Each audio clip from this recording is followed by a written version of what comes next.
My name is Dave Nave.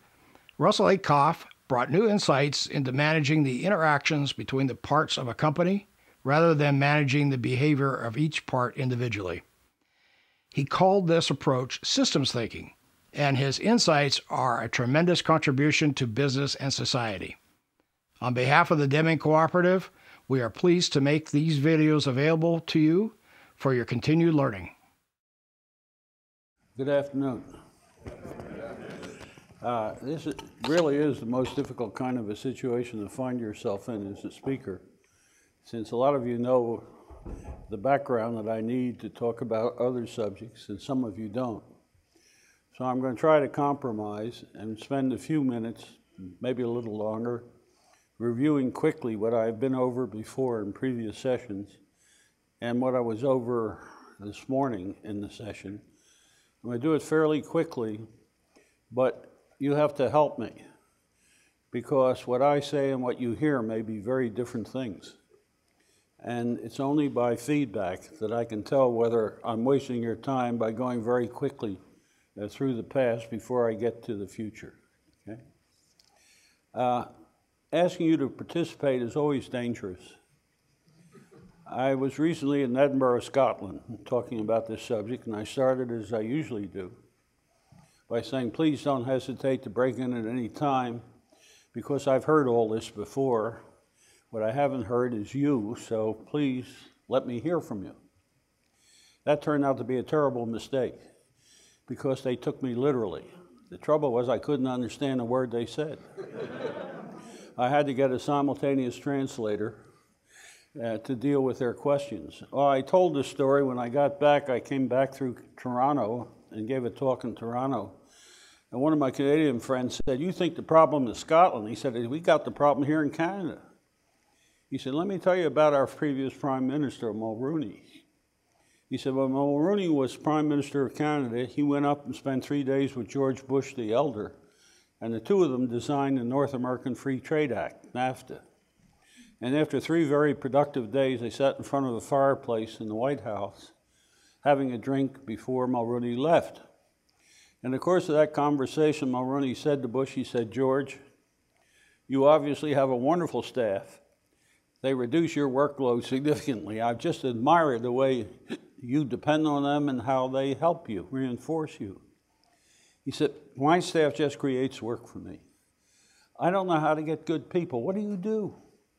Oh, Bush said, it's simple. He said, I have a little examination that I use as a filter that separates the good from the bad.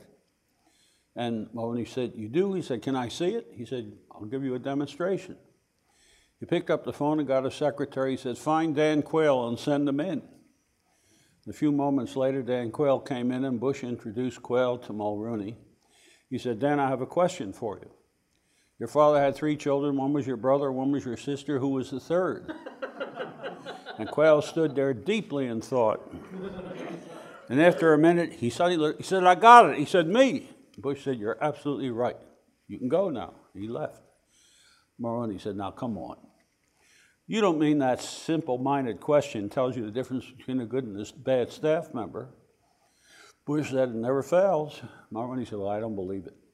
But I'm desperate, so I'll try it when I get back home. When he got back to Canada, he called in Clark, the Deputy Prime Minister, and said, Clark, I got a question for you. Your father had 3 children. One was your brother, one was your sister. Who was the third? And Clark stood there deeply in thought with his brow furrowed. He said, look, boss, he said, that's a tough one. Give me a little time and I'll come back to you with the answer. And he walked out of the room deeply in thought, going down the hall with his head bowed, and he bumped into Wilson, the Minister of Finance. Hey, Wilson, he said, maybe you can help me. The boss has given me a question I'm having some trouble with. He said, your father had 3 children. One was your brother, one was your sister. Who was the third? And Wilson looked at him with absolute amazement. He said, you can't be serious. The answer is obvious.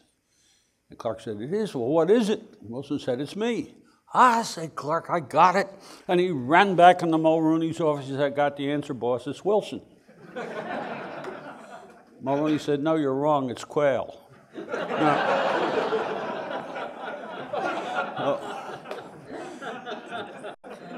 Even in the same language, communication is difficult. So I want to review very quickly in a few relatively few minutes the basic material, but you stop me if I get too far too quickly. I started with a quotation which is reflected in a number of different things that are currently being said, that we're entering a new era, a new age, and that an age is characterized by a change in the way we think. It's a cultural change in the principal mode of thinking that characterizes the change of age. The last one was the Renaissance. They don't happen very often, and we're in the early stages of a new one. The concept which is responsible for the change in the way of thinking is the concept of a system. It was the appearance of a book in 1954 which led science to start to think about what a system is and to discover that there are certain limitations to our way of thinking when it comes to fundamental questions about systems. What is a system and what's the kind of problem it creates? Well, a system is a whole spelled with a W that's always defined by its function and the larger whole of which it's a part. So you define an automobile, for example, as an instrument for carrying people from one place to another, on land, under their control, and in privacy. You describe its function. A computer, you don't talk about how it works. You talk about what it does, its role or function. So all systems are defined by their role in a larger system of which they are part, and that role or function depends on the performance of certain essential parts. The essential parts are parts without which it can't perform that function. So in the case of an automobile, the motor is essential because it can't run without one. The fuel pump is essential, a battery. But the windshield wiper, the door handle, the cigarette lighter, the rug on the floor, none of those are essential. In your case, your heart, your lungs, your brain are all essential, but your fingers, your hands, your arms, your legs are not essential. You can live without them, but you can't live without a brain or a heart. So the essential parts of a system have to satisfy three conditions. The first was that each essential part of a system can affect the behavior or properties of the whole. And if you remember, I used the example where a doctor complained because there was one part of the body that's not known to have any effect on it. And when I asked him what it was, he said the appendix, and then I asked him what the word appendix means. It means an attachment or an add-on. If they ever find a use for the appendix, then they have to change its name. So every part of a system can affect its behavior or its properties. Secondly, the way it affects the whole depends on what at least one other part is doing, which is the same as saying that no essential part has an independent effect on the whole. The way the motor affects an automobile depends on the fuel pump, because if the fuel pump stops operating, the motor won't operate. The fuel pump depends on the battery, but the battery depends on the motor. And so the dependencies are continuous, and the essential parts form what's called a connected set. Finally, if you take the essential parts of a system and put them together into subsets, in the human body, the motor system, the metabolic system, the nervous system, and an automobile, what's called the drivetrain, the steering system, the braking system, those subsystems have the same two properties as the parts. They can affect the behavior or properties of the whole, but none of them has an independent effect on the whole. And therefore, the essential characteristics of a system depend on how its parts interact, not on how they act taken separately. This had two important consequences, which we discussed in the earlier sessions. First, no part of a system can perform the function that the system as a whole can. See, you are a system, a biological system, whose essential property is life. And the amazing thing about you is that no part of you lives, but you live. Okay? The automobile can carry you from one place to another, but no part of an automobile can carry you from one place to another. The body can't, the motor can, the fuel pump can, the wheels can. And moreover, when you take the system apart, because it depends on the interaction of its parts, when you break those interactions, you destroy the system. So if I brought an automobile in this room and disassembled it, although every part is in this room, I don't have an automobile. Because contrary to a familiar statement, a system is not the sum of its parts. It is the product of their interactions. And therefore, when a system is taken apart, it loses all of its essential properties, and so do its parts. See, when I take the automobile apart and have it in this room, it can't carry you from one place to another. It's not an automobile. But moreover, the parts aren't the same parts. An automobile cannot move without a motor. But if I take the motor out of the automobile, it can't move anything, including itself. It just sits there. You cannot think without a brain. But if your brain is removed surgically and put on a table, it doesn't sit there and think. It just sits there. You think. The brain is an instrument for thought. So no part of a system can perform the function that the system as a whole can perform. And when it is taken apart, both the whole and the parts lose their essential properties. And I explained, if you recall, when we were together last time, this is why a business school is a waste of time. Because like all sciences, is concerned with the behavior of the parts taken separately. That's called analysis. You take the parts, take the thing apart, and then try to understand the behavior of the parts, and then aggregate the understanding of the behavior of the parts into an understanding of the whole, and that's a waste of time. Because it's the interaction of the parts that's critical. In the business school, you learn about marketing, production, finance, and personnel as separate subjects, and they're not separable. It's like studying the motor of an automobile with no connection to the fuel pump, or the battery, or the distributor. Then studying another course on the distributor and another one on the battery, and thinking you're going to come out with an understanding of the automobile. You don't even come out with an understanding of the parts. Because the essential thing about marketing is how it interacts with production and finance and personnel, not how it acts, but how it interacts with the other essential parts. Therefore, the performance of a system, and this was the first important conclusion I drew the last time we were together, is that when you improve the performance of the parts of a system taken separately, you do not necessarily improve the performance of the whole, and you are very likely to destroy the whole by making the parts better.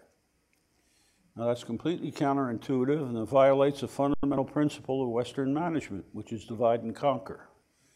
The assumption in the West is you break the corporation up into divisions or departments or subsidiaries, whatever you want to call them, the government into various agencies, transportation, health, criminal justice, and so on, make each one run as well as possible, and the whole will. That's absolutely false. If you will recall, I didn't try to prove that to you, but I gave you an example, which I hope would show you that it's true. That if you collected one each of every automobile that was available, and they had a group of engineers tell you which car had the best motor, say a Rolls-Royce, then which one had the best transmission, say a Mercedes, which one had the best fuel pump, maybe a Lincoln, and one by one you took every essential part and found out which automobile had the best of them, then got your engineers to take those parts off those cars and put them together into an automobile that consists only of the best available parts, would you get the best automobile? The answer is obvious, you would not. In fact, you would not even get an automobile. Why not? Because the parts don't fit. It's how the parts work together that determines the performance of the whole, not how they work separately. If you've got a car that is underpowered, say a Hyundai, you try to put a Rolls-Royce motor in to increase its power, you won't get a better car, you get a car that doesn't work. For one thing, you won't be able to close the hood, the motor's too damn big. But even if you could, the other parts aren't designed to work with that kind of motor. And so, one important characteristic of a system that most managers are completely unaware of is you can frequently make a system perform better by making a part perform worse. And if you recall, I used an example of an architect designing a house. It was a real example of a house I once had to design back in my youth when I was in architecture, where after a house was designed, the housewife was worried because the party room was down below, the kitchen was up above, and she didn't want to keep running up and down the stairs when they had company. And so she wanted a dumbwaiter to facilitate the process of transmitting food and drinks. And the only way of putting a dumbwaiter in the house was to take counter space away from the kitchen. and she insisted on it. So she made the kitchen worse, but the house better. I pointed out that in management, the only place I've ever seen this done is in the supermarket where they have a loss leader. They take a product of which the price is generally well known and offer it for sale below cost. Bread is a common one, milk is another one. You offer bread to customers at below what it costs you. Why would you do that? To attract a customer who will buy the profitable product, so you make the total profit benefit from the loss of a single product. So management has to be concerned with the interaction of parts, not the action of the parts taken separately. So the performance of the whole can be reduced when the performance of the part is increased, because the performance of the system is not the sum of the performance of the parts, but the product of their interactions. So the most important thing that a manager can know, I argued before, is how the parts of a system interact and how those interactions affect the performance of the whole, not how the parts act taken separately, which is what current management tries to understand. Now, finally, I argue that it's through design that one comes to understand how the parts of a system interact. I have a colleague who did a wonderful thing about 2 years ago. He was asked to teach a course in accounting to graduate students, and he had never had a course in accounting and didn't consider himself to be an expert in the field, but it turned out that the dean was in trouble because the accountants were off on a holiday somewhere for the year and asked Jamshid to fill in. So he said, how in the world do you teach a course on a subject you don't know anything about? Well, he was working at the time as a consultant on a company, and he had the students in the course design an accounting system for that company. That was their term project, to design an accounting system for that company. At the end of the year, they took examinations in accounting and passed 2 years of accounting on the basis of what they learned in 1 semester by design. Because when you design an automobile, you can't do it unless you understand how it works.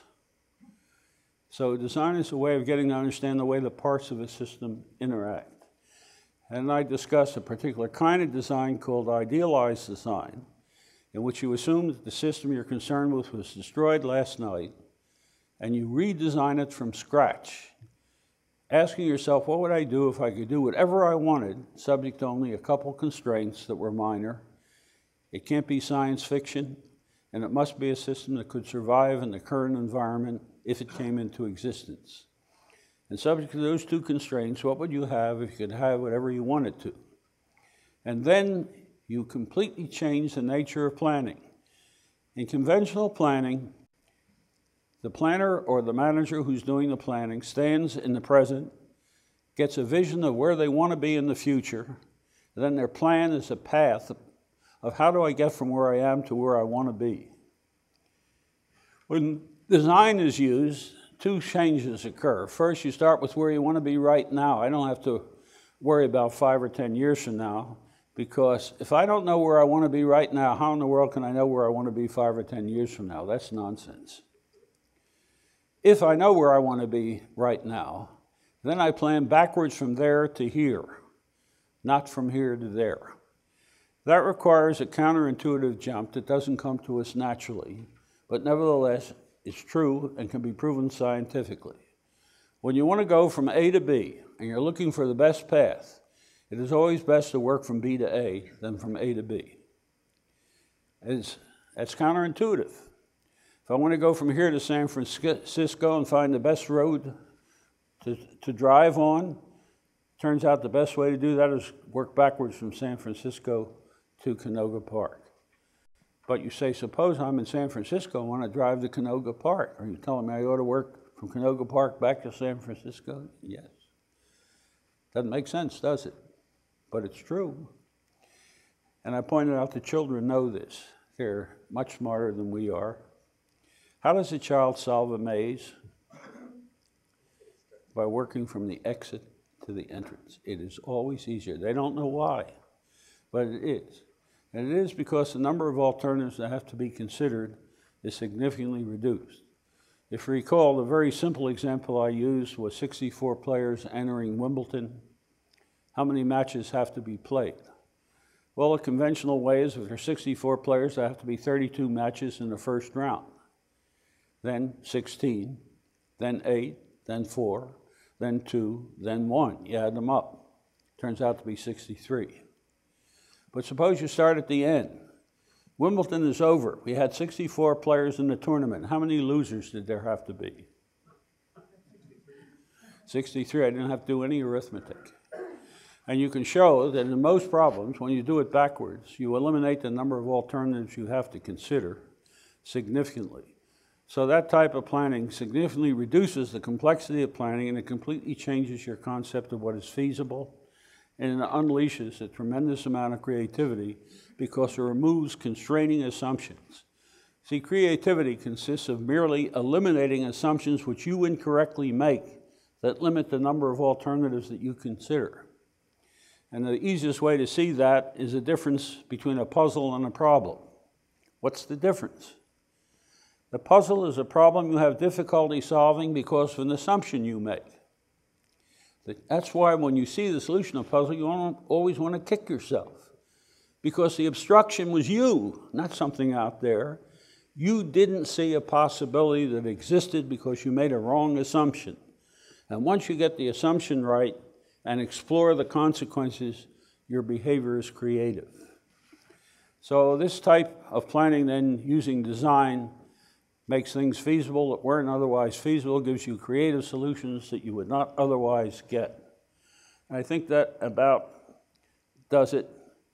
As far as a review, it brings me up to the point that in order to formulate a vision, which is an idealized redesign of an organization, a leader is required and emerges. And I want to talk about leadership, which goes beyond anything I talked about before. So I'd like to stop now and see if you have any questions about this overly rapid review of 15 three-hour graduate sessions.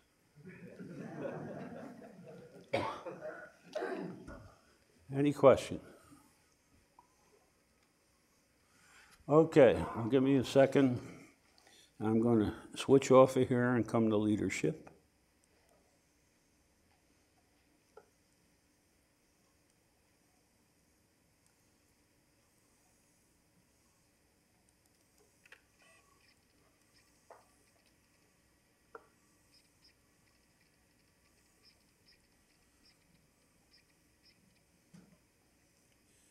There we are.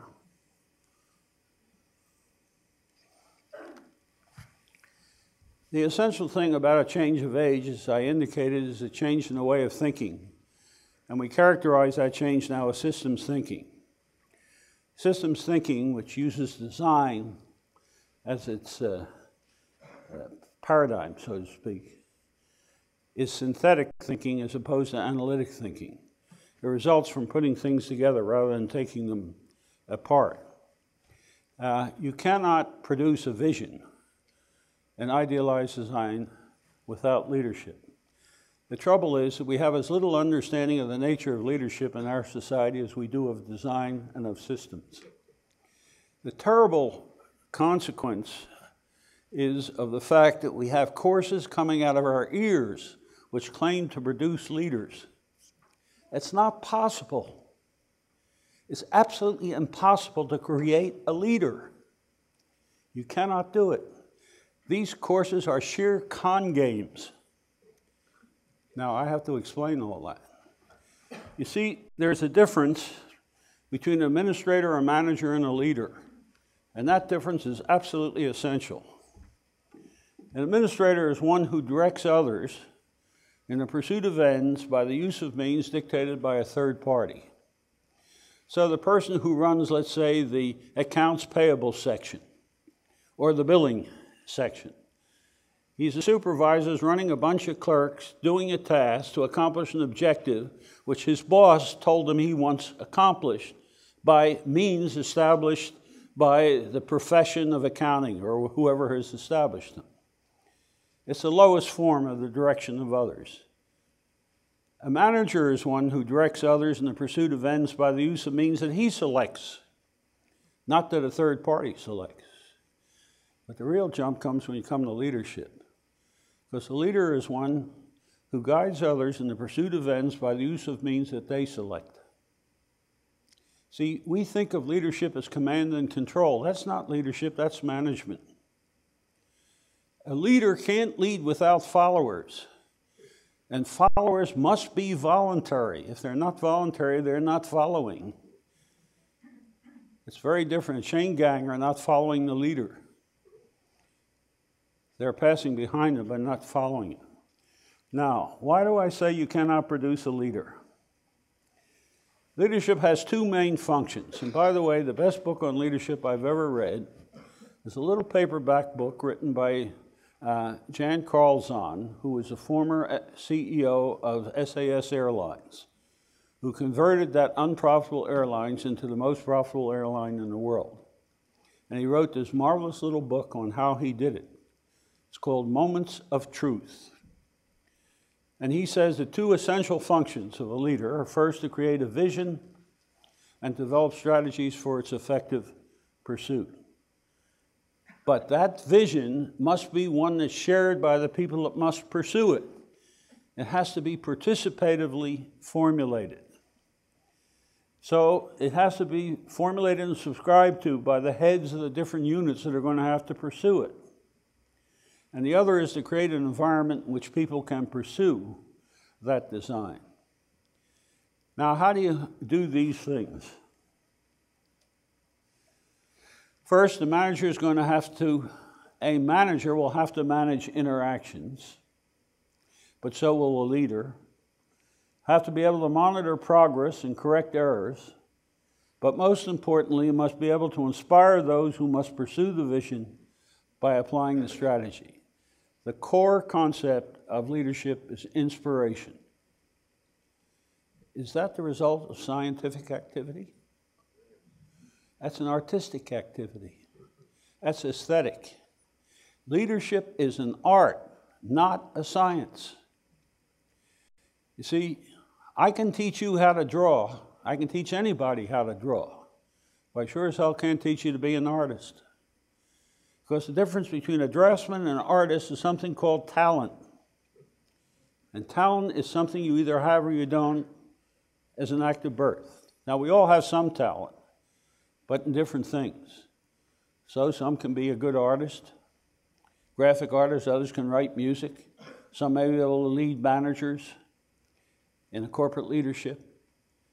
But unless the talent is there, you cannot have a leader. Now, you can improve leadership by providing it with tools and techniques that enable them to lead better than they would otherwise.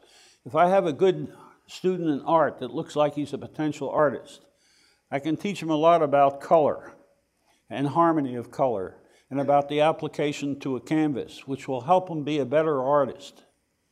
But I can't take a good draftsman and make an artist out of him. What I can do is make a better manager out of him by giving him some of the tools that a leader can use. But a leader does not have to be the one that formulates the vision. He has to be able to articulate it.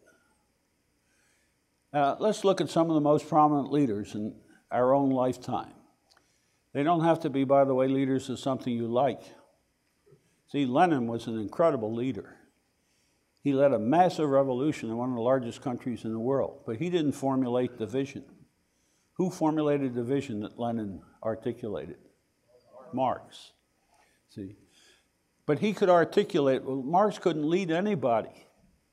He was a mathematician. He wrote a good book on the calculus, as well as Das Kapital. But he couldn't lead. He was a dull, introverted person. But Lenin could take those ideas and articulate them and lead a revolution out of them. If you look at the people who led most revolutions, there are ones who took the ideas of others and were able to consolidate them and put them together into a mobilizing idea.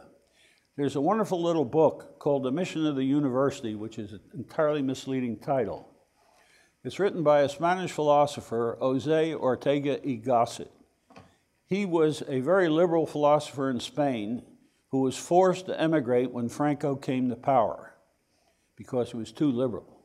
He lived in France until Franco was overcome, And he returned to the University of Madrid, and they had a big celebration, and he gave a series of lectures. He never wrote his lectures, but his students kept very detailed notes. He died shortly thereafter, and the students took his lectures and published them in a book called The Mission of the University. And it's an unbelievable book because what he did was ask the following question. If I take all of the major revolutions in the history of the Western world, do they have any characteristics in common? And he found one characteristic in common to all revolutions. He called it a mobilizing idea. So, for example, Christianity was one, the Industrial Revolution was another, the Reformation was another. These are ideas which mobilize people into a willingness to run sacrifices in the short run in order to make a long-term gain. An inspiring vision must have two properties. It must hold forth a vision of a future that's worth pursuing, even if current sacrifices are necessary. But it must also make the pursuit worthwhile. Now, that turns out to be very interesting. Pursuit of a vision is a very creative act. Making it worthwhile is a very recreative act. The two aspects of aesthetics are enjoying what you're doing for its own sake and feeling that you're getting somewhere by doing it, which is the creative aspect, the inspirational aspect. So leadership is an art, not a science. And you can't teach a person to be an artist. You can teach them to draft, that's management. I can teach you how to be a manager. You can't teach a leadership.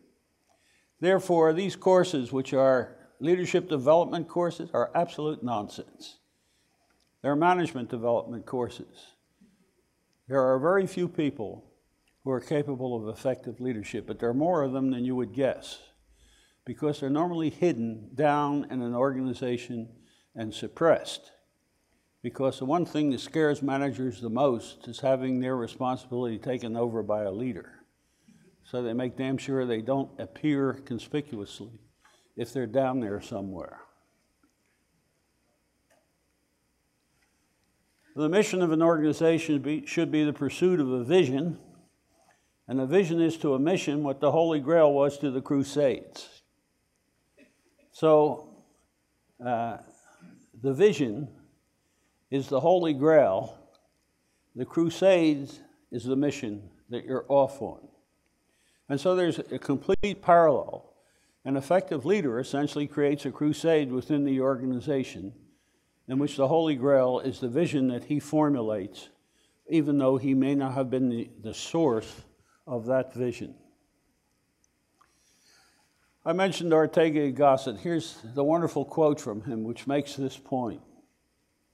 Man has been able to grow enthusiastic over his vision of unconvincing enterprises. He has put himself to work for the sake of an idea, seeking by magnificent exertions to arrive at the incredible. And in the end, he has arrived there. Beyond all doubt, it is one of the vital sources of man's power to be thus able to kindle enthusiasms from the mere glimmer of something improbable, difficult, and remote.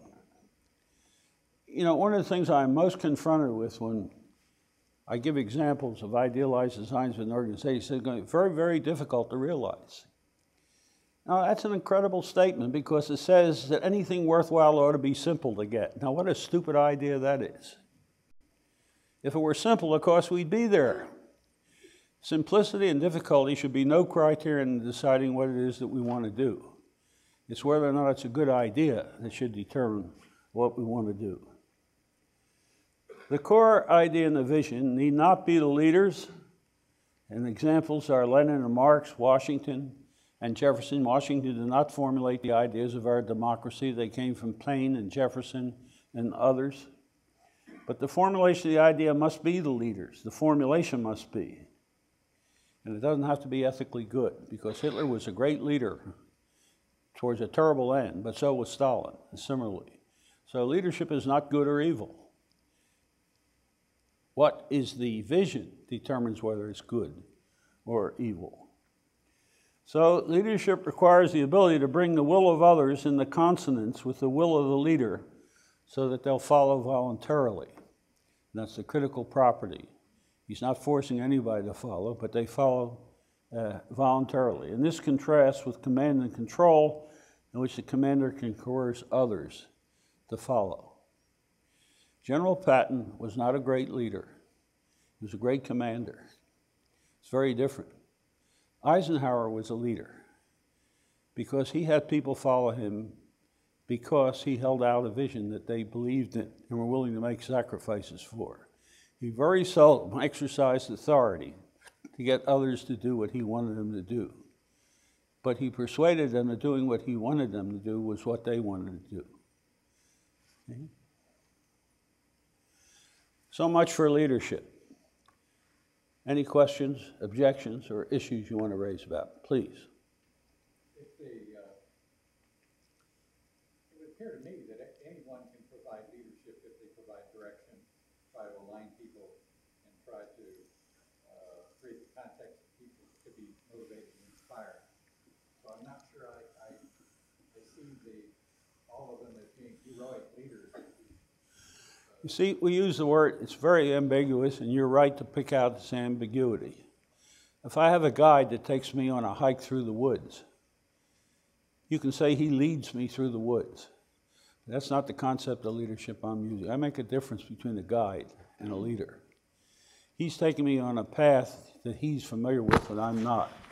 He's not producing a vision and inspiring me to pursue it. So I'm taking a very different than normal concept of what leadership is. But the value of this definition is, it explains why these courses on leadership don't produce leaders. There was an incredible study done at Columbia University recently. Columbia University is one of the oldest leadership development programs in the world, let alone the United States. It occurred to some of the graduates of Columbia University to run a survey involving people who had attended the leadership courses. They went and interviewed their peers. So if you attended a course, a year later, they came and they found out that you worked with these three people next to you. They interviewed those three people and asked them a simple question. What changes in your behavior had they observed? You know what the outstanding answer was? Nothing. Nothing. Those courses do not produce a change. They can, because it requires talent. If you don't have it, I can't make you have it. See? So I'm not interested in the guide, I'm interested in the leader. Yeah? How can we improve our ability to identify leaders in the organization? You don't have to identify them, you have to give them an opportunity to emerge and they become recognizable. I can describe one exercise of this form. There's a company in Pittsburgh called Highland Patterson, which is an engineering construction company. And it was owned by a single individual who created it, and it was a very big company. He had 6 vice presidents, and he announced that he was going to retire. And one of the vice presidents immediately would be made the CEO. The internal warfare that began, political infighting, was bitter. Each one of the 6 was trying to make the other 5 look bad so he would be selected, and the result was they all looked terrible. The old man, Mr. Patterson, called us in and said, "Can you help me pick the successor?" Well, we knew the company, we'd worked in it, we said there are 2 people who are not vice presidents you ought to consider. And he said, that's okay, so when we now had 8 people. Now what we did is we picked 9 problems that the corporation currently had that were significant problems.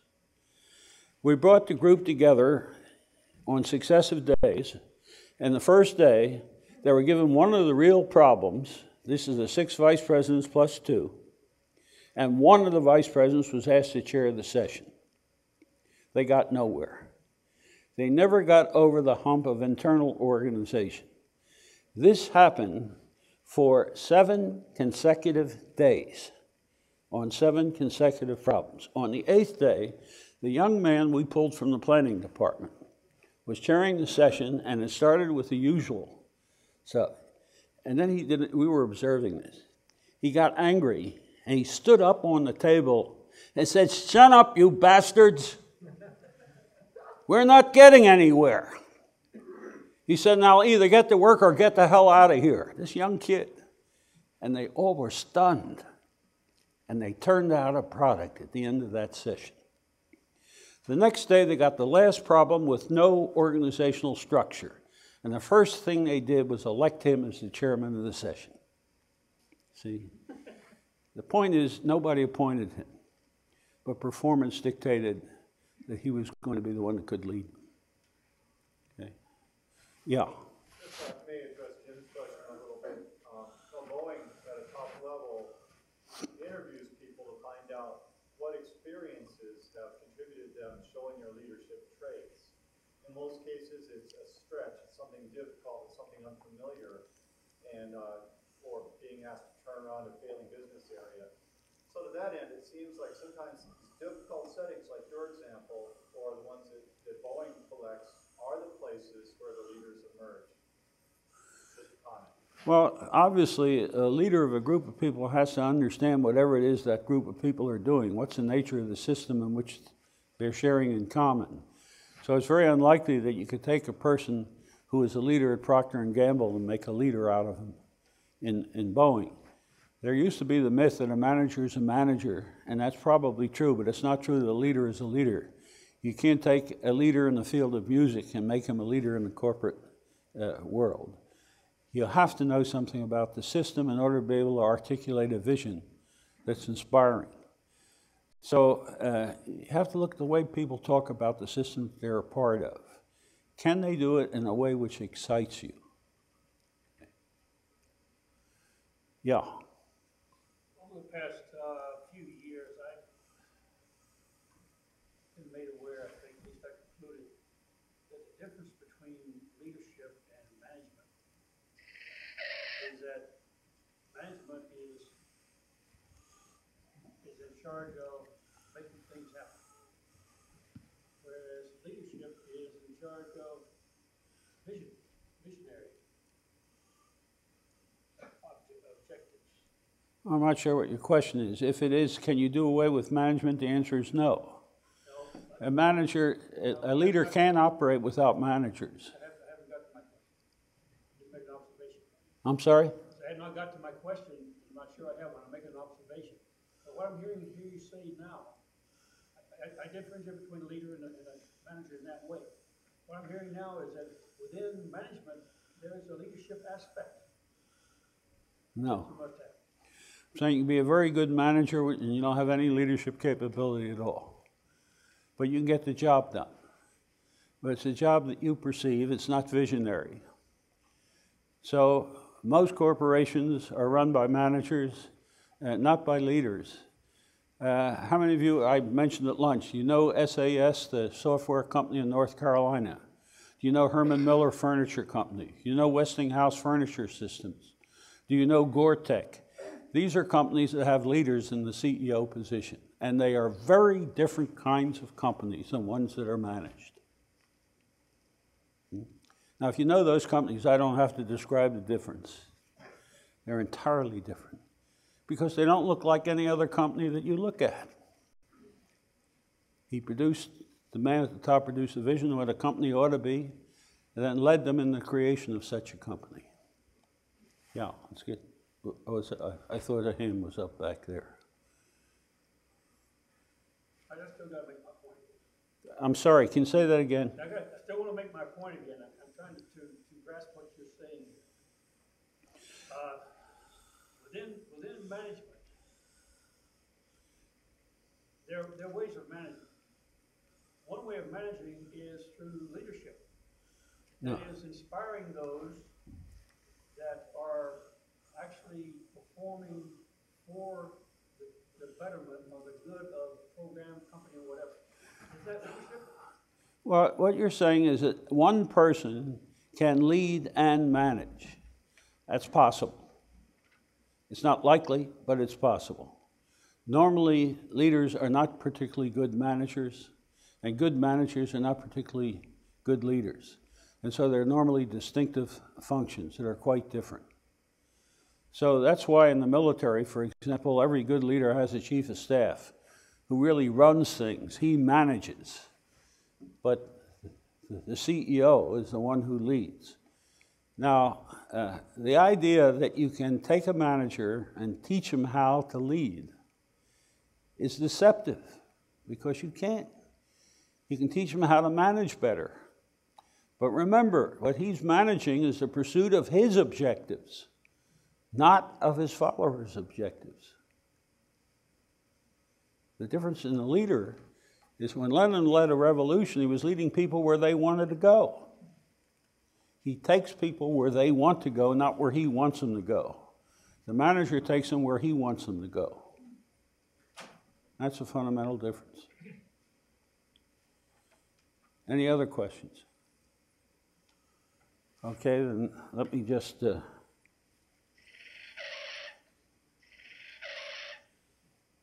I didn't make this point here. Inspiration differs from persuasion because it produces a willingness to make short-term sacrifices for long-term gains. Transformations require a change of direction and therefore a rejection of the status quo. That's what a leader must do, get you to reject the current state of affairs. A manager doesn't do that. A transformation requires courage from both the leader and his followers. You know, courage is a very interesting thing. That's the English translation of the American word guts. And the most amazing thing I find, you know, in a normal year I talk to 2,000 to 3,000 managers and executives. They don't lack knowledge. They don't lack the ability to communicate. All these things we talk about, what they lack is sheer guts. They lack the willingness to run risks in order to make improvements. Now we know why, and that's the terrible tragedy. Let me take a moment to show you why we have such a conservative culture and why organizations resist change. Because understanding it may give you some power to do something about it. All through school, you were taught that making a mistake is a bad thing, right? Because every time you make a mistake, you're downgraded. Therefore, you come out of school either trying to avoid making mistakes, or if you make a mistake, conceal it. And one of the best ways of doing that is get somebody else to take the blame. Shift the accountability for the mistake to somebody else. Now you come to work in a corporation or a government agency, and what do they say about mistakes? It's a bad thing. You better not make a mistake. Now, there are two kinds of mistakes. One is when you do something you shouldn't have done. That's called an error of commission. When Eastman Kodak bought Sterling Drug, which makes Bayer aspirin and Lysol, they made a serious mistake. They later had to sell it and write off $2 billion in loss. They did something they shouldn't have done. Okay? When Anheuser-Busch bought Camel Taggart, a baking company, later had to sell it at a big write-off. That's an error of commission. But there are also errors of omission, not doing something you should have done. Eastman Kodak could have bought Xerox for $11 million at one point and didn't do it. Xerox could have been the largest producer in the world of laptop computers, and it let it go, so that Job and Wozniak went out and created Apple. They didn't do it. Okay? Of the two types of mistake, commission and omission, which is the more serious? Omission. If you look at every case of failure or serious trouble, take IBM in the 1980s. It damn near went out of business until Lou Gerstner came along. What did they do that was wrong? It's not what they did, it's what they didn't do. What didn't they do? They didn't pay any attention to the small computer. They stuck with the mainframe when everybody else was going to miniaturization. Kodak is in very serious trouble today. Why? Paper instead of digital. Paid no attention to digital photography. Do you know that Kodak could have bought Fuji at one point and didn't do it? Because they said the Japanese will never be able to take over the film business. What you didn't do. So errors of omission are more important than errors of commission, right? Now, look at your accounting system. Your accounting system will only record one of the two types of error. Which one? If you do something you shouldn't have done, commission, it will appear in the books, right? You buy Sterling Drug, it will appear when you write off. You buy Camel Tiger, it will appear. When you don't buy Xerox, where does it appear? Nowhere. Now, you're in a company that says making a mistake is a bad thing. The only kind of mistake you can get caught on is doing something you shouldn't have done. What's your best strategy? You got it. See, that's why we don't have change. Talking about leadership in that context is nonsense. Because what it requires fundamentally is an awareness that the most important type of error is the errors of omission, of recording and learning from those errors. Because the opportunities for learning are incredible. I recently went through one. The company we were working for had an opportunity for the purchase of another company that was incredibly attractive to it because of the overlap of functions. It did a due diligence study and figured out how much that company was worth given its current earnings. And it decided the rate of return was less than the potential buyer was earning on its own investments. So it decided not to invest and try to purchase the other company. Somebody got the other company at 3 times the value of the company put on by the first company that decided not to bid. Now, I happened to be with the CEO the day that purchase was announced, and he said to me, you see, that guy's crazy. There is no way he can get a return on his investment for the amount he paid for that company. And I said, you're wrong. He said, what do you mean I'm wrong? I said, the difference is that you calculated what the value of the company is as it is. And he calculated the value of the company as it will be after he changes it. You made a fundamental mistake. You don't evaluate a company by its current value, but the value you can make it have after you make the changes that you plan to have. That man who bought the company at 3 times the price has a higher return on investment today than the original company does, because he knew what to do with the acquired company. Peter Drucker did a marvelous study when he showed that out of 6 acquisitions, only 1 is successful. And the difference between the unsuccessful ones and the successful ones were this. In the unsuccessful ones, the acquiring company asked the following question: how can we increase our value by acquiring that company? In the successful case, the 1 out of 6, the acquiring company said, how can I increase the value of the company I acquire? That was the difference. Give you a specific case. We were doing work for Alcoa, and Charles Perry, who was the CEO of Alcoa, asked us, he said, we got to diversify. He said, our business is too fluctuating. We got to get some stability in it by diversifying across products. He said, I need your help. What should we diversify into? Well, we did a lot of initial inquiries, and we finally decided that what he wanted to do was get in the high tech, but in the high tech that affected the environment. He had a great deal of interest in the environment because his own business, the production of aluminum, had a lot to do with the effect on the environment. We found 2 small companies with very advanced technologies on the West Coast, and he bought them. At the time he bought them, they had a 23% return on investment. This was return on total assets, right? Within 1 year, they were down to about 3%. He called us in, he said, what in the world has happened? You want to guess what happened?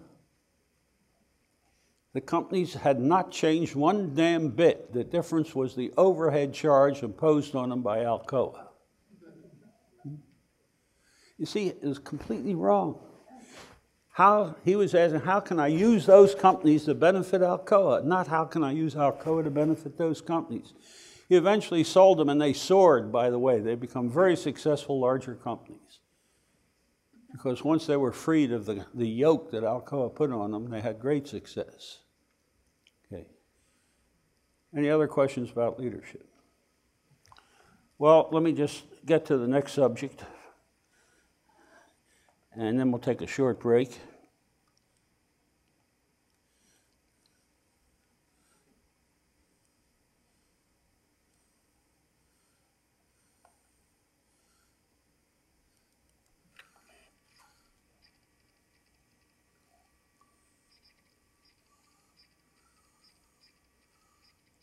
We're almost there.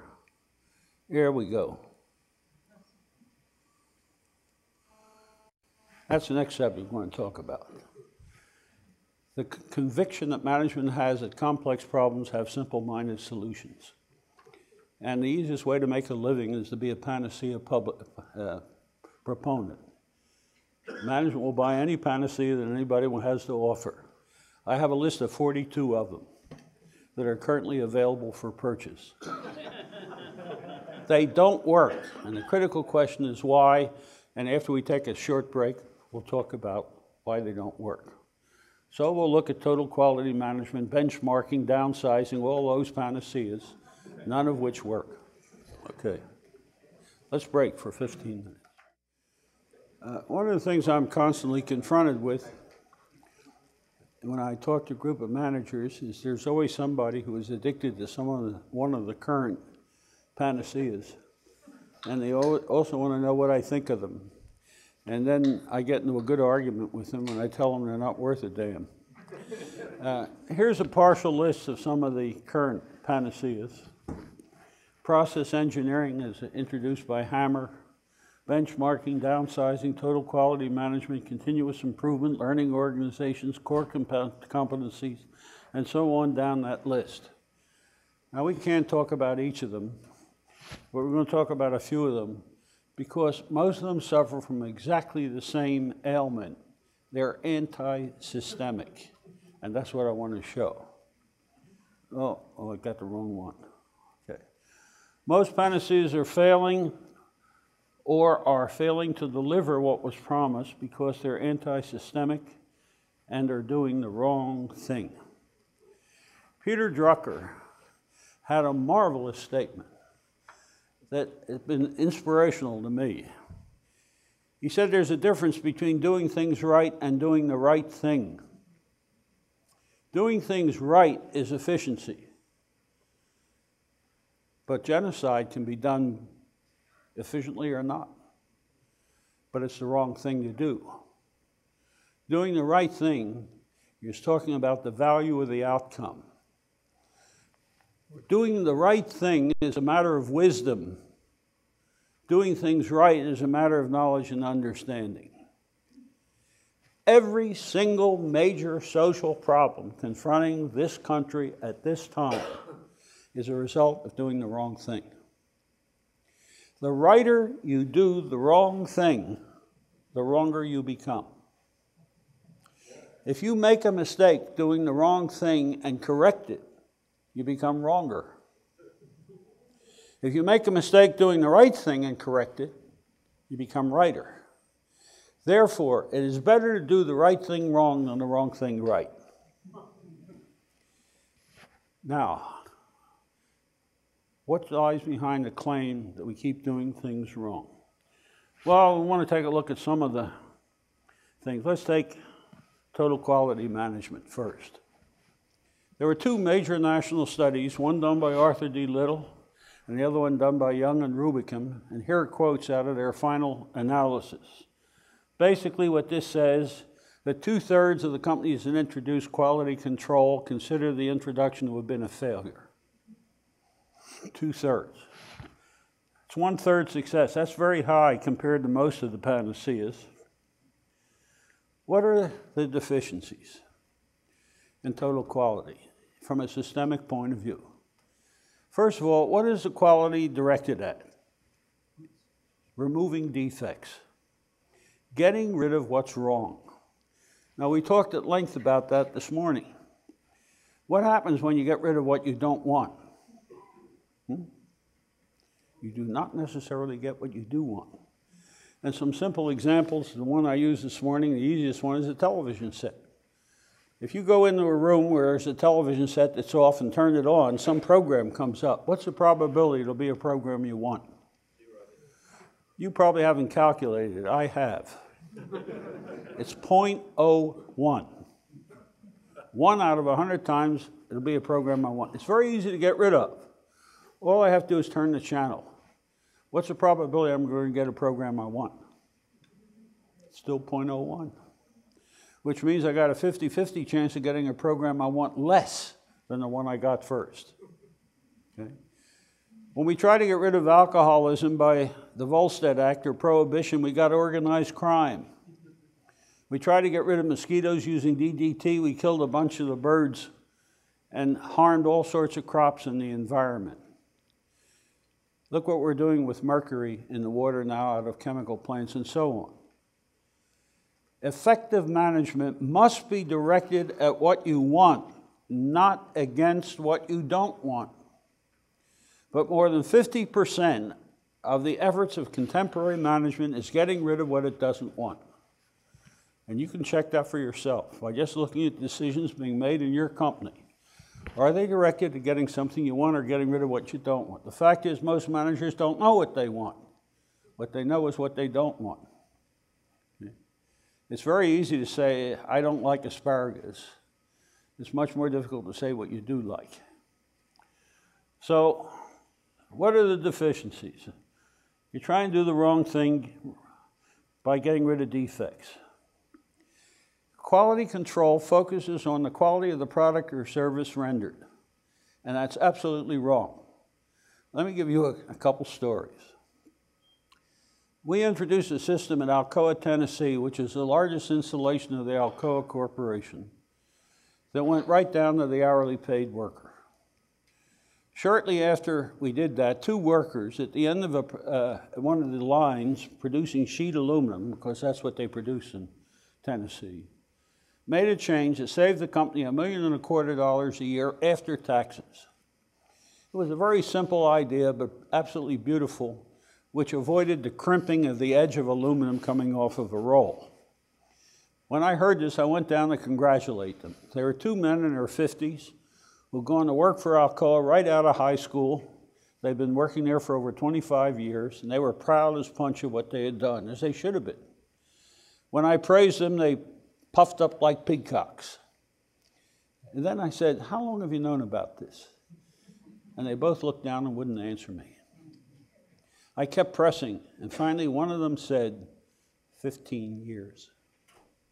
I said, oh my God, why did you wait 15 years to make the change? And I'll never forget what one of them said. I quote him exactly. Those sons of bitches never asked me before. The problem with quality is not product, it's quality of work life. That's the critical variable. Where you have a satisfying quality of work life, you don't have to worry about quality of products, because the people who are enjoying their work will produce a quality product. But where you have a lousy quality of work life, there's nothing you can do to make the quality of product good. You can talk Six Sigma all you want to. We were working at General Motors when they had a problem with a new model of the Buick. No, it was the Cadillac, I'm sorry.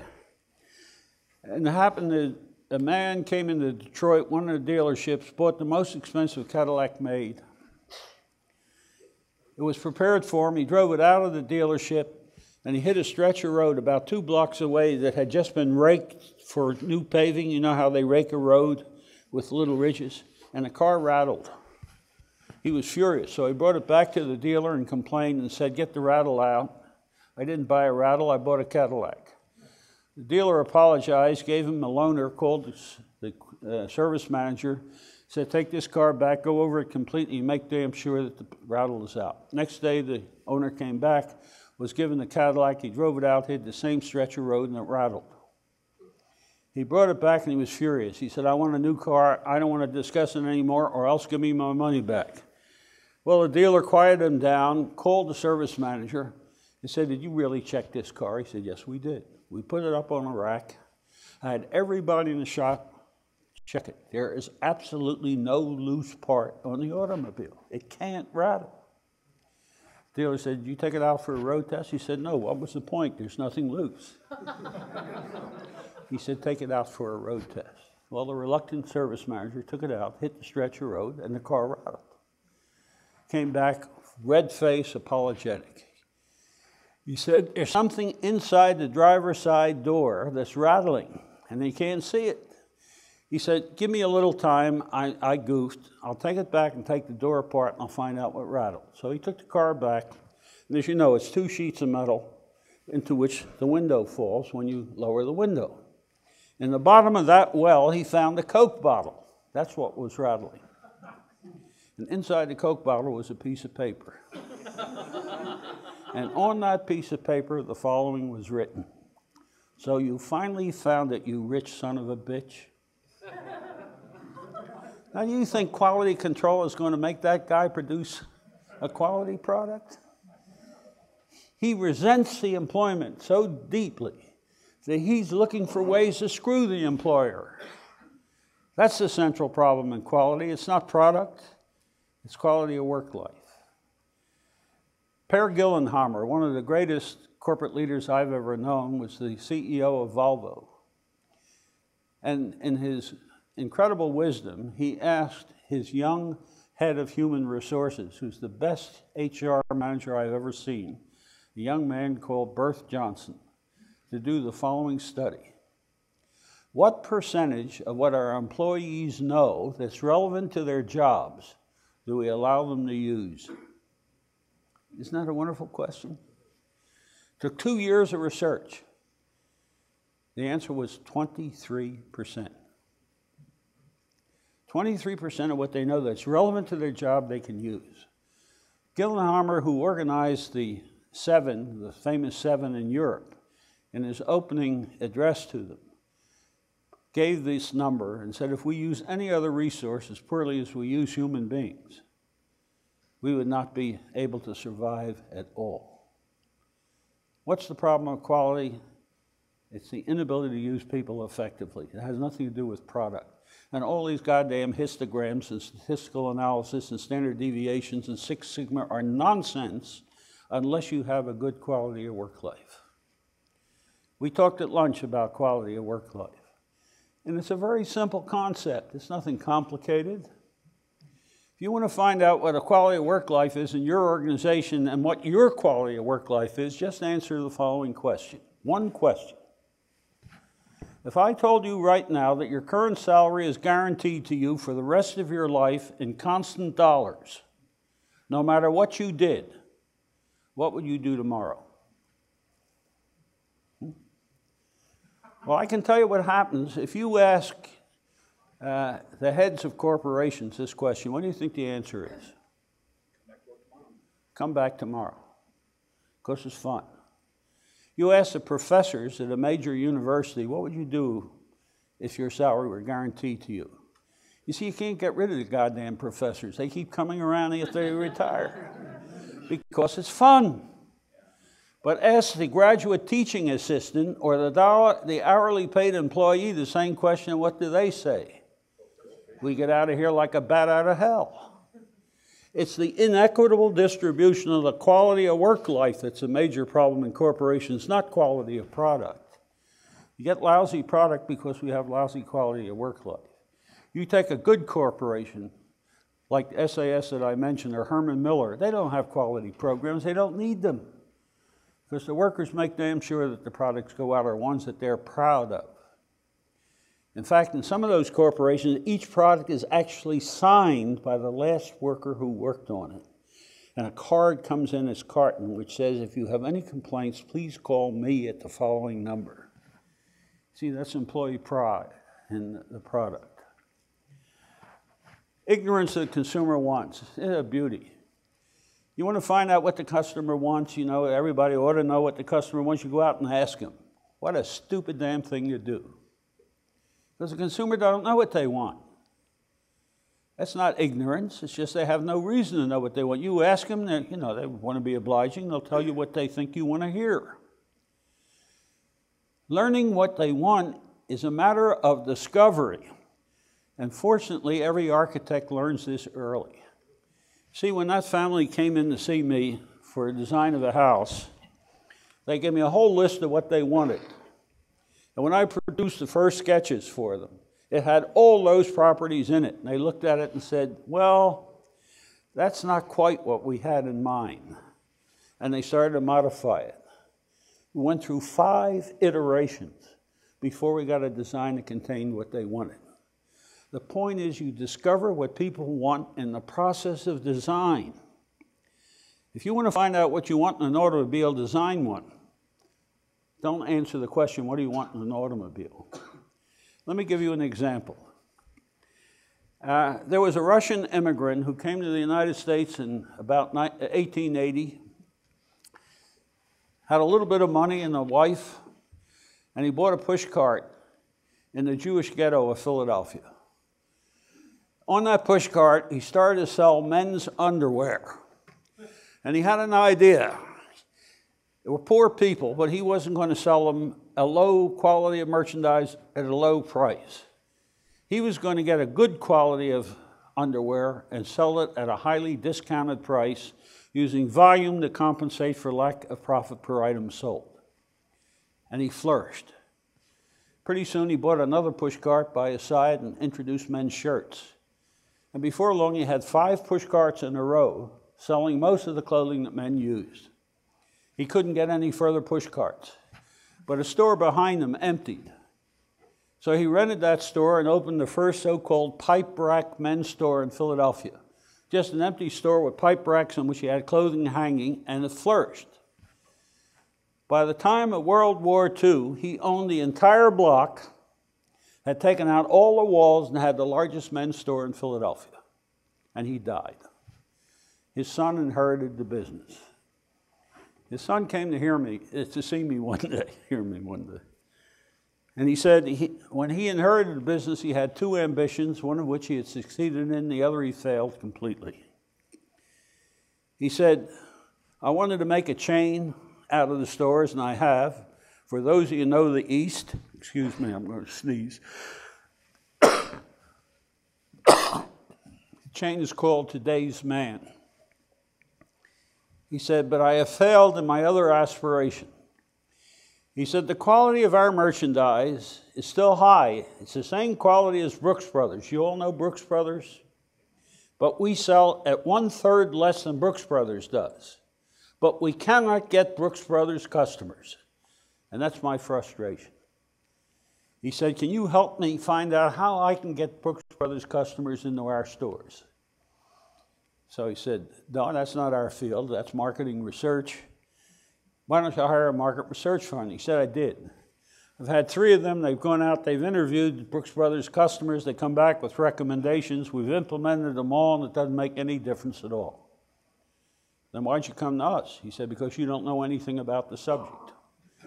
He said, that may be a distinct advantage. What would you do if you had this problem? He said, we go out and we get a group of Brooks Brothers customers and bring them into the university and give them a day to redesign the men's store. And that's what we did. We got 18 professionals, accountants, professors, doctors, lawyers, and so on, all Brooks Brothers customers. Brought them in, didn't tell them who the sponsor was. Said, you got a day to design your ideal men's store. By 3 o'clock, they had completed, they reached agreement, at which time we brought the 3 senior managers of Today's Man in, and they reported on their findings. And nobody in the business had ever conceived of the kinds of things they came up with. And they never would have come up by asking them, what do you want in a men's store? Number 1. They said, you work on the assumption that when we go out to buy something, we want to find the lowest price for a given quality of merchandise. You've got it absolutely backwards. What we do is decide how much we're going to spend before we go out, and we want the highest quality for a fixed price. You've got it backwards. Number 2, you assume that we like to shop. We hate it. And therefore, we never go out to buy one item at a time. So we need a sports coat, a raincoat, and shirts. Come to your stores. What do we have to do? Go to 3 different departments, 3 different checkout clerks. Why can't you arrange the clothing by size instead of by type of clothing? So I can go into a room for 42 44s, and all the clothing suitable for me is in one place. Arrange it for my convenience, not yours. Get rid of the damn salesman. Why don't you put buttons around like on an airline so that when I'm ready for a salesperson, I push a button and one appears, and never a man. You can't trust a man's opinion on how you look. Keep our wives out of the store. Give them a lobby up front So we can show them what we've picked after we picked it, but don't have them with us when we're picking it. And so on. You see, all that kind of stuff came out when they had to design a store. By the way, today's man built a couple of those stores, and they got Brooks Brothers customers coming out of their ears. You have to give customers the opportunity to design. We did one recently, you'd never guess, I wouldn't have. CertainTeed, the second largest producer of roofing materials in the world, asked us to find out what did consumers want in a roof. Now that was really exciting. These are residential houses. We had 5 different groups. We had architects in one group, building contractors in another, roofing material people, roofing contractors, and people building houses come on in separate groups. And they reached complete agreement between them. And they did something that had never been done. You know what they wanted in a roof? Color. Did you ever see a roof with color? It's always gray or brown with a few little shadow lines. But they were building roofs, because in our laboratory, they actually build roofs.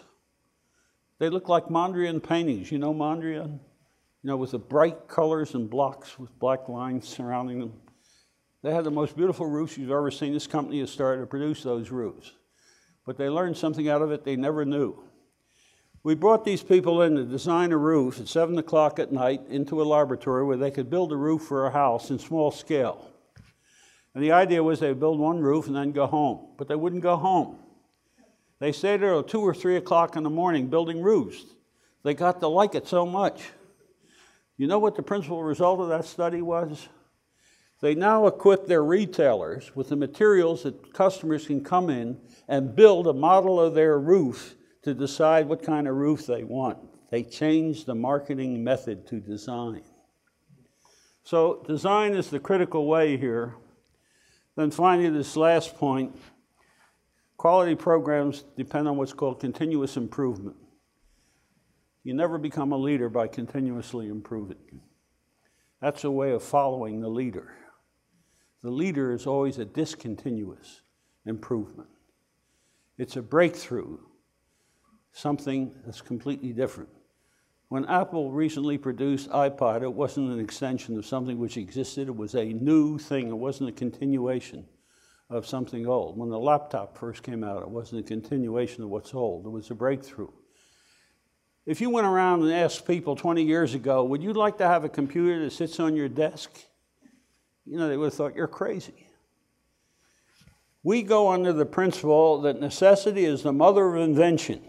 That's true. But there's another even more important truth. Invention is the mother of necessity. All of a sudden, VCRs appear on the market and everybody needs one. Who the devil walked around saying, I need a handheld calculator? I'll bet every one of you got 2 or 3 of them today. But 20 years ago, nobody even thought about that possibility. You had either a Frieden or a Marchand. That was the most you could get, this big awkward thing on a desk. So the quality program is based on a set of assumptions which are anti-systemic and false, and that's why most of them don't succeed. Benchmarking. Does that look sensible? Here's something you do like purchasing. What somebody out there is purchasing more efficiently than you are, why don't I find out what they're doing and do it? You realize that over 80% of the benchmarking efforts result in increased costs? They do. Research has shown it. Can you guess why? Doesn't fit, exactly. You're improving a part without looking at how that part affects the performance of the whole. So I make the part better, but the whole becomes worse. And benchmarking consistently does that. Because that company that's doing purchasing better than you're doing it has a total system into which that kind of purchasing can fit. But it won't fit in your system. It's antagonistic to the system.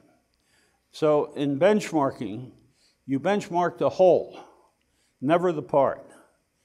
But if you do the whole right, you never have to benchmark.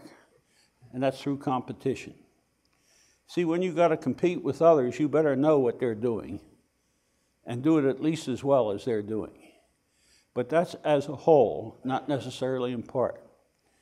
A wonderful example is Anheuser-Busch, which is the largest brewer in the world.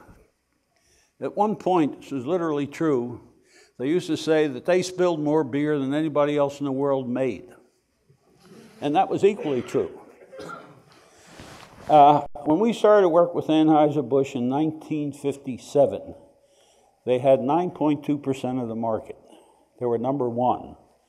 Schlitz, which was number two, had 8.4%. Schlitz doesn't exist anymore. Anheuser-Busch has 51% of the market today. They're the high-cost producer because they produce beer in the most costly way known to man. That's what the beechwood aging is all about. I don't know why they keep it as a secret, but they do. Beechwood aging has a very significant effect on beer. It costs more. It costs them 1/3 more to produce a can of beer than anybody else. Now, how could they get to that position? They didn't try to imitate the way other people produce beer. If they tried to imitate Schlitz, they'd be out of business. Because Schlitz kept trying to reduce costs and got it to the place where the only way they could reduce costs more was by changing the taste. And they went out of business because of a lousy taste to the beer. But Anheuser-Busch is the most efficient marketer in the United States. Their cost of marketing per unit sold is the absolute minimum. That wasn't an imitation of anybody else. It was the vice president who said, we want to make the best product and that's going to cost money. But if we're going to compete, we have to have low cost in getting it into the market. So what cost are we going to reduce? Not materials. We're going to continue to use the best materials available. The only thing left is marketing. So the whole focus came on to how to reduce marketing costs. Now they advertise a lot, but they spend less in advertising per unit sold than any one of their competitors by a large margin. Because they understand something that no other brewer in the world understands. They supported 3 years of research on the simple question, why do people drink beer? I'll never forget when we raised that question for the first time, the vice president of marketing, a wonderful guy by the name of Ed Vogel, said to us, we know why they drink beer. What are you asking that for? We said, why? Tell us. He said, because they like it. We said, how do you know they like it? He said, what the hell, they drink it, don't they? We said, you know, that's no explanation at all. He said, well, what is an explanation? He said, I don't know. It's going to take a lot of research. Because people don't know why they drink beer. We'll have to find out. And it took several years, and we did find out. And they have a distinct advantage over any other brewer because they know why people drink beer. And so they can design products for different segments of the market because they know that different segments have different reasons for drinking. That's been the secret of their success. Now, it's not unique to them. We were working for McNeil Laboratories, which are now a part of Johnson & Johnson, which manufactures Tylenol. We started, Tylenol was a prescribed drug, okay? They came across the counter, what they called an over-the-counter drug, OC drug, and we designed the marketing strategy for that drug.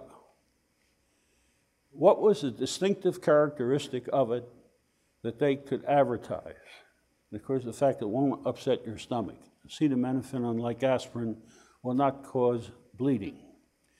They drilled this, they didn't do any advertising. They just went to see the doctors and convinced the doctors that this was so, and the doctors sold the product for them. They became the largest headache pill in the United States. And then a fascinating thing happened. Everybody says we're better than Tylenol, right? You see the ads all over, you know, Advil, 2 pills of Advil equals 8 pills of Tylenol. But you know Tylenol is still the largest selling pill in the United States. Why? Because they understand something about advertising that nobody else does. When you advertise comparing your product against something else, you are always benefiting the thing you advertise against more than you benefit yourself. Because you're declaring them as a standard of performance. So when Ford started to advertise, remember a couple of years ago that the Mercury is as good as the Mercedes? Mercedes sales went up like hell, and Mercury went down like that? Because they established Mercedes as the standard of quality.